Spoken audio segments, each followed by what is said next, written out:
Chapter 1. Anthony. I thought Maine Coons were supposed to be smart. Oh, they are? Dr. Green laughed as she watched my cat searching for his treat on the exam table. But black cats are kind of like orange cats, not exceptionally bright. Oblivious to us remarking on his intelligence, or lack thereof, Bear looked around with wide yellow eyes, question marks floating above his head because he could have sworn his treat was right there a second ago. From the other end of the table, my other Maine Coon, Moose, licked crumbs off his paw. He'd already finished his treat, having had zero trouble locating it after I'd put it in front of him. Maybe the black cat thing was accurate. Moose was solid gray, and he was sharp as a skate blade, sometimes too smart for his own good. Bear, on the other hand, I finally sighed, took pity on him, and gave his giant paw a nudge. He lifted it up and shot me a puzzled look, then snapped his gaze down and discovered the treat that had magically appeared. He immediately snatched it up and started crunching happily. Moose, for his part, turned big yellow eyes on me as if to say, "Dad, I didn't get one." He hadn't forgotten or misplaced his, though. He was just gaslighting me. Like I said, too smart for his own good. And because I was a massive sucker, I dug out another treat for each of them. This time I made sure Bear ate his out of my hand so he didn't lose it under his own paw again. Dr. Green just laughed and shook her head. Makes you wonder how anyone thinks cats are boring. I know, right? Never a dull moment with these two. Could be worse, she grimaced. They could be Bengals. She knew of what she spoke. The sole reason I subscribed to the clinic's newsletter was because there was always a hilarious photo or story about the 4 Bengals wreaking havoc on her house. My boys were handfuls enough. I did not need an army of speckled Tasmanian devils. Now that Moose and Bear had finished their treats, I clipped their leashes to their harnesses. Moose jumped down with a heavy thud. Bear, well, we'd be here all night if I waited for him to jump. So I hoisted him up under my arm and gently set him on the floor beside his brother. With Dr. Green on our heels, we headed out of the exam room and up the hall to take care of the bill. Usually, this was when the techs and receptionists would start fawning all over the cats, which they both ate up like the little hams they were. Whenever I took the boys out on walks, people gawked and took pictures, both because they were cats on leashes and because they were huge. Bear was 22 pounds, Moose was creeping up on 24, and neither cat was remotely overweight. So yeah, they turned heads. Half the time, people were so caught up in the cats they didn't recognize me or my boyfriend. Even people wearing Seattle Bobcats hats or t-shirts didn't always notice Simon or me because they were mesmerized by Moose being elegant, or Bear being ridiculous, or both of them being huge. Fine by me sometimes, that was for sure. Today, when Moose and Bear strolled into the reception area, no one looked our way. Both receptionists and one tech were entirely focused on a guy standing by the desk. I zeroed in on him myself, alarm prickling the back of my neck. He was scruffy, with a dark beard covering his jaw, and the drab green army jacket he was wearing had clearly seen better days. So had his jeans and boots, for that matter. His skin and hair were as dirty as his clothes, and his mismatched gloves were falling apart. He must have been homeless. God knew there were countless tents popping up in this area and all over the rest of Seattle. He was agitated, too, but not in a scary or threatening way. In fact, he was pleading with the staff, and I thought he was on the verge of breaking down in tears. "Please," he was saying to the receptionist. Look, I know it's an unusual thing to ask, and I can't pay much, but I can pay. It's just that every motel I possibly can afford is full, and there's supposed to be a bad cold snap tonight and the next few days." He gestured down. "All I need is a place for her to stay warm." At his feet, beside a battered and stained green rucksack, and wearing a dirty and weathered service dog vest, was a Doberman. She had floppy ears and an uncropped tail, so she didn't look like the stereotypical intimidating guard dog.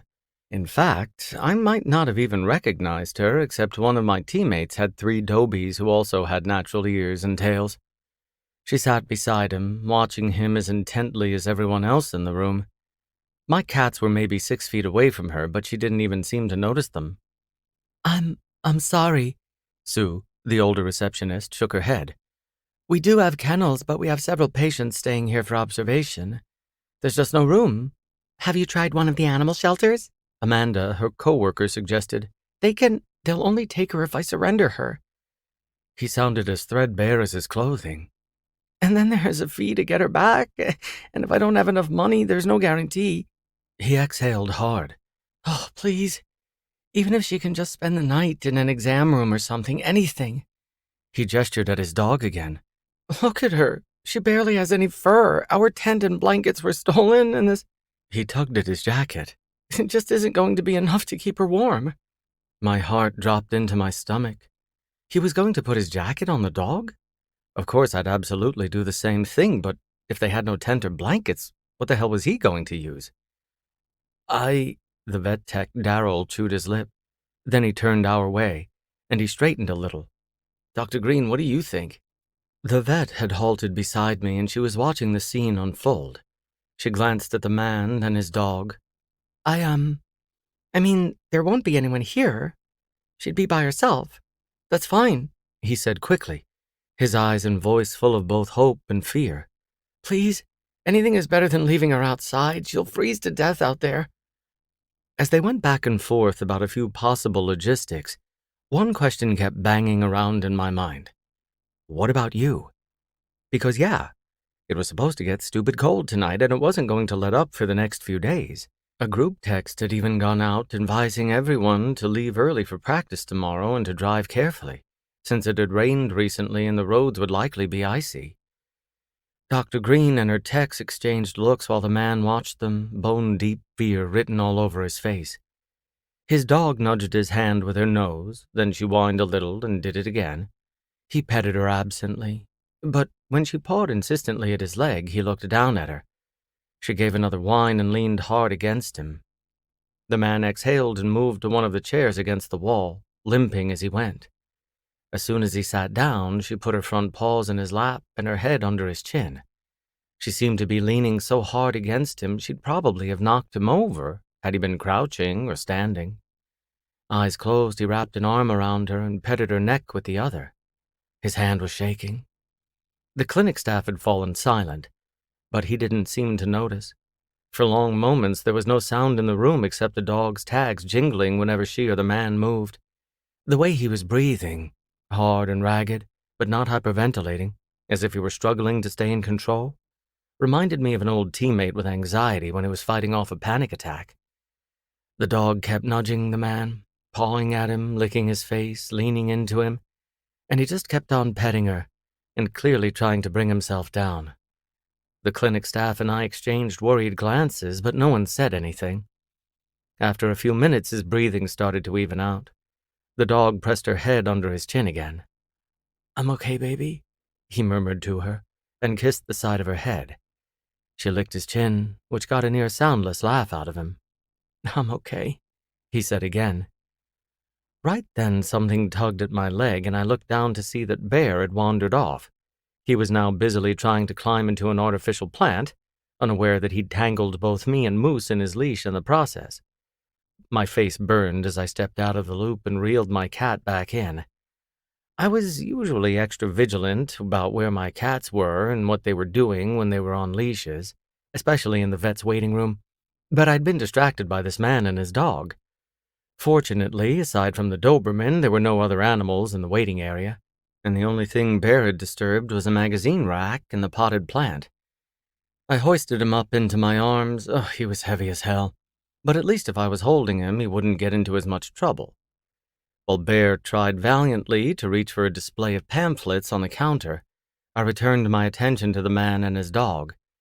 In the moment or two I'd been distracted, he'd gotten up and was moving back to the counter where Dr. Green was frowning over something Darrell was saying. At the high counter, the man looked down at his dog, and his voice came out slightly unsteady. Lily, watch my 6. She immediately moved between his legs, facing behind him, and sat down. He rested his forearms on the counter and watched the people who were, I hoped, helping him. Finally, Dr. Green turned. I can probably put her in an exam room tonight. She sighed. I would be happy to let you stay with her. Except for liability reasons, we can't have... That's fine, he said quickly. As long as she's safe tonight, I can figure something out for myself. The hope and relief on his face were almost more heartbreaking than the fear, and my mouth moved before my brain caught up. "I have a spare room." All heads turned toward me. Well, the dog was fixated on the door behind her owner, Moose was licking his paw, and God only knew what Bear was looking at. But all the humans in the room were definitely focused on me now. I hadn't thought before I'd spoken, but now that I'd said the words, I stood by them. "I've got a spare room," I repeated, "and you wouldn't have to leave her here alone."